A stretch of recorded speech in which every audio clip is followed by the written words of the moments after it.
கர்த்தர் நம்மோடு கூட இருந்து நம்மை ஆசீர்வதிக்கிறவராய், நம்மை வழி நடத்துபவராய் அவர் நம்மோடு கூட இருக்கிறது. அவர் நம்மேல் அன்பு கூர்ந்த தேவன், நம்மை நேசித்திருக்கிற தேவன். எல்லாரும் துதிக்கட்டும். ஆண்டவரே, உம்மை துதிக்கிறேன் அப்பா, உம்மை ஆராதிக்கிறேன், உம்மை மகிமைப்படுத்துகிறேன். இதுவரையிலும் நீ நடத்தினீரே, இதுவரையிலும் பாதுகாத்தீரே, இதுவரையிலும் எங்களை ஆண்டவரே தேசத்தில் அழியாமல் பாதுகாத்து உயிரோடு நீர் வைத்தவைக்காக ஸ்தோத்திரம்.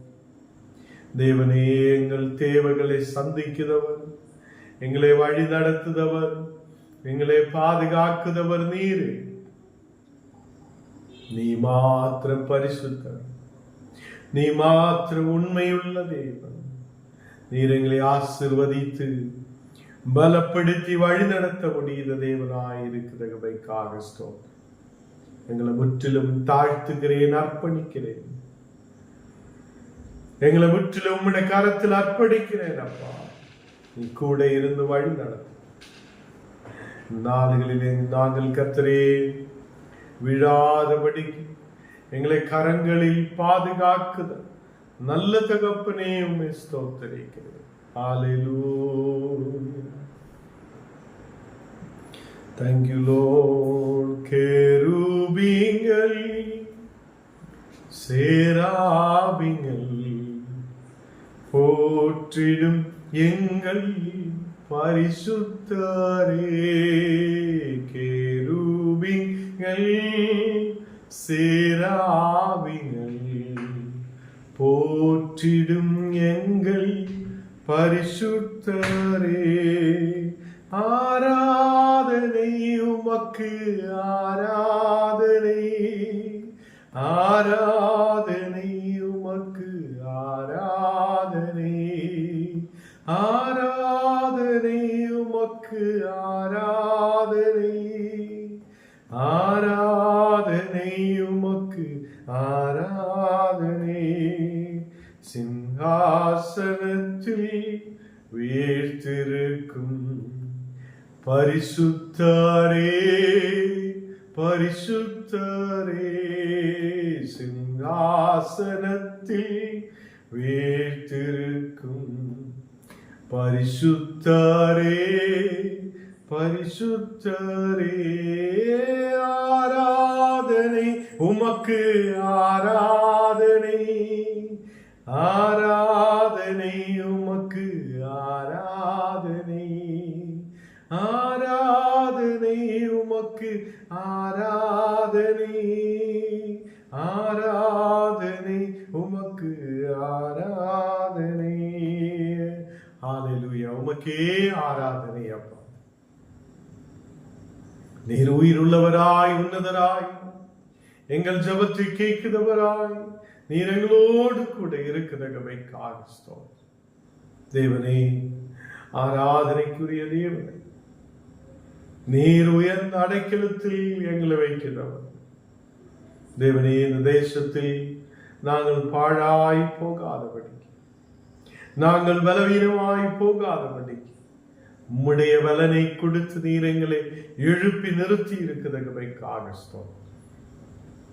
இந்த நாடுகளில் நீர் எங்களை பலப்படுத்து, எங்களை ஆசீர்வதித்து பலப்படுத்து. எல்லா சோர்வுகள் மறையட்டும், கண்ணீரான சூழ்நிலைகள் மறையப்படட்டும்.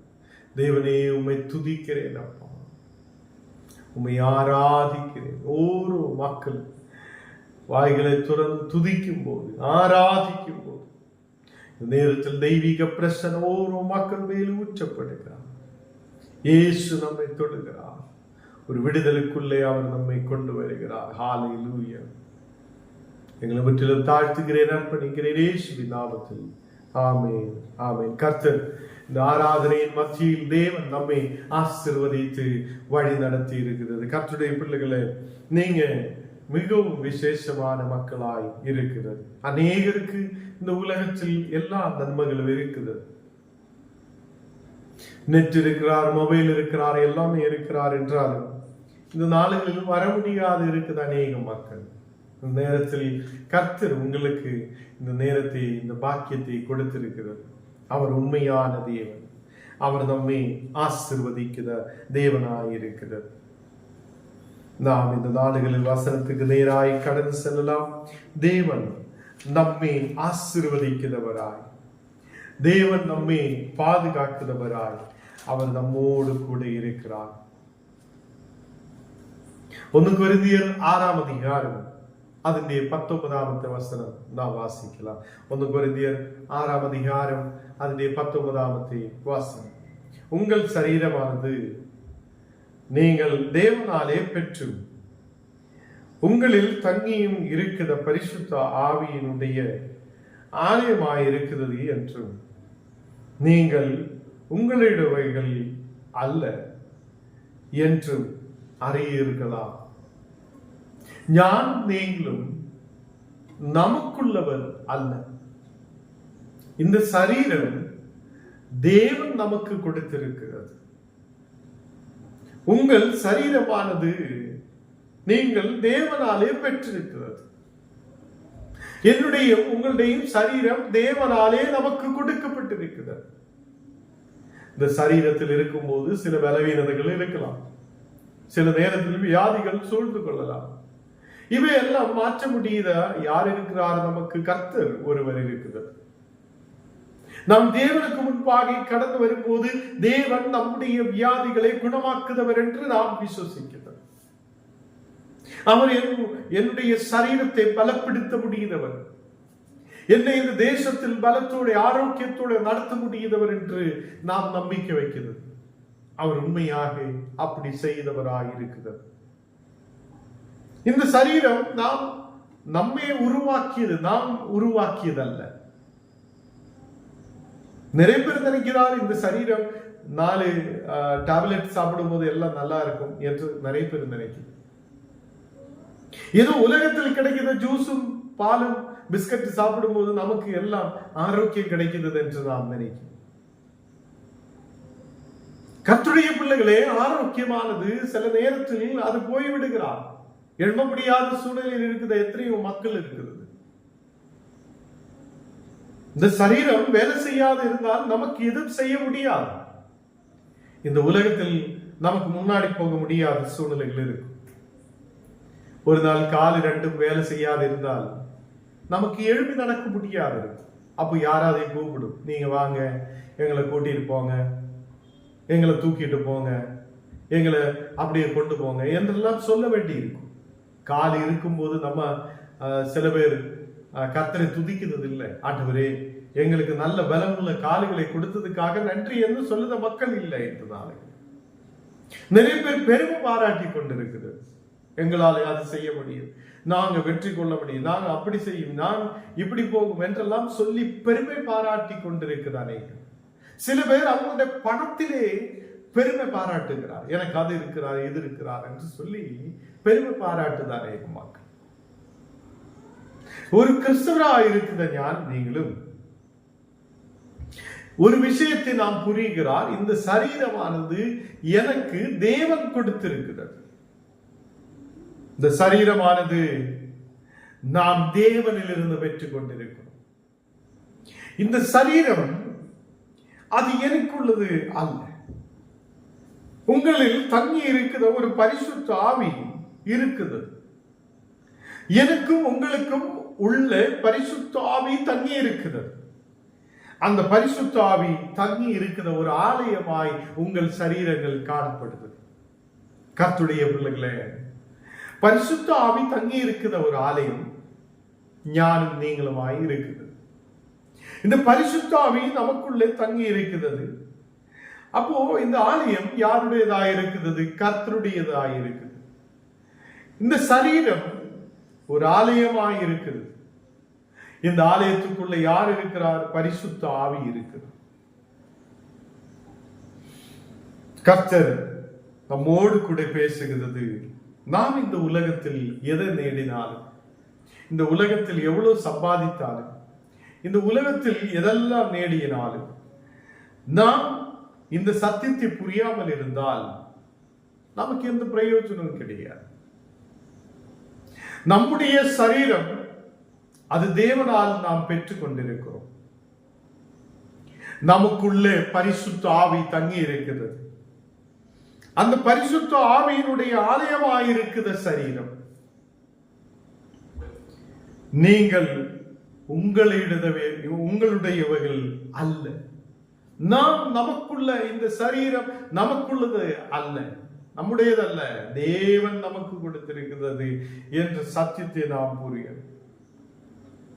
இதை புரிந்த ஒருவன் ஒரு வியாதி வரும்போது என்ன ஜெபிக்கும்? ஆண்டவரே, இது உன்னுடைய சரீரம், நீ கொடுத்த சரீரம், இதிலே பலவீனங்களை மாற்ற நீர் உண்மையுள்ள தேவன். Thank you holy spirit. ஹல்லேலூயா. இன்றைக்கு இந்த சத்தியத்தை புரிந்து நாம் விசுவாசத்தோடு சொல்லட்டும், ஆண்டவரே, இந்த சரீரம் எனக்கு உள்ளது அல்ல, இது நீர் எனக்கு கொடுத்திருக்கிறது. இந்த சரீரத்தை நீர் எனக்கு கொடுத்திருக்கிறது. இந்த சரீரம் அதை பரிசுத்த ஆவி தங்கும் இடமாயிருக்கிறது. இந்த சரீரத்துக்குள்ள இருக்கிற வியாதிகளை எடுத்து மாற்றும். ஏனென்றால் கர்த்தர் தங்குதான் ஒரு இடமாயிருக்கிறது. அந்த கர்த்தர் தன்னத இடத்தில் வியாதி, பலவீன பிரச்சனைகள் இருக்கக்கூடாது. தேவனே, இதை பூர்ணமாய் எடுத்து மாற்றி நம் வாழ்க்கையில் வந்திருக்கிற பிரச்சனைகளை, வியாதிகளை பார்த்து நம் பயத்தோடு இருக்கிறவங்களாய் அல்ல, இந்த மதிலே தாண்ட வைக்கிற தேவன் என்னோடு கூட இருக்கிறது, அவர் எனக்கு விடுதலை கொடுப்பார், அவர் என்னை விடுதலை கொடுக்க வல்லவராய் இருக்கிறது என்று நாம் தேவனுக்கு முன்பாக நம்மை ஒப்பு கொடுத்து விசுவாசத்தோடு காணப்படும். கர்த்தருடைய பிள்ளைகளே, நம்முடைய சரீரத்தை குறித்து அநேகர் பெருமை பாராட்டிக் கொண்டிருக்கும். நமக்கு பெருமை பாராட்ட எதுவுமே இல்லை. ஒரு நாள் நாம் இந்த உலகத்தை விட்டு போக வேண்டதாக இருக்குது. நாம் இந்த உலகத்தில் என்றைக்கு வாழ முடியாதவர் அல்ல. நித்தியமாய் என்றைக்கு இந்த உலகத்தில் நமக்கு இருக்க முடியாது. இந்த சத்தியத்தை நாம் புரிந்து நமக்கு கிடைத்த ஆயுசில் நாம் ஏதோ பெருமை பாராட்டி கொண்டிருக்கிறார், எனக்கு அப்படி இருக்கிறார், எப்படி இருக்கிறார், நான் அப்படி செய்யும் இப்படி செய்யும் சொல்லி நம்ம சொல்லுறதெல்லாம் வியர்த்தமாய் இருக்குது. கர்த்தருடைய பிள்ளைகளே, நாம் யோசிச்சு பார்க்கட்டும், என்னுடைய சரீரத்துக்குள்ள பரிசுத்த ஆவி தங்கி இருக்குதா என்று நாம் யோசித்து பார்க்கட்டும். அப்படி எனக்குள்ள பரிசுத்த ஆவி தங்கி இருக்குது என்றால் நான் கர்த்தருடைய ஆலயமாய் இருக்க வேண்டும். நாம் கர்த்தருடைய ஆலயமாய் பரிசுத்த ஆவி தங்கும் இடமாய் காணப்பட வேண்டும். ஆண்டவருடைய பிள்ளைகளே, இது உங்களுடையது அல்ல, கர்த்தரால் பெற்றுக் கொண்டிருக்கிற ஒரு பெரிய பொக்கிஷம். நமக்கு உள்ளான மனுஷனும் இருக்குது. இந்த வெளிப்படையில் பார்க்கிற மண்ணான சரீரம் இருக்குது. ஆவிக்குரிய நிலையில் நாம் வளரட்டும். தேவனுடைய வார்த்தைகளை தியானிக்கட்டும். தேவனுக்காக எழும்பி பிரகாசிக்கட்டும்.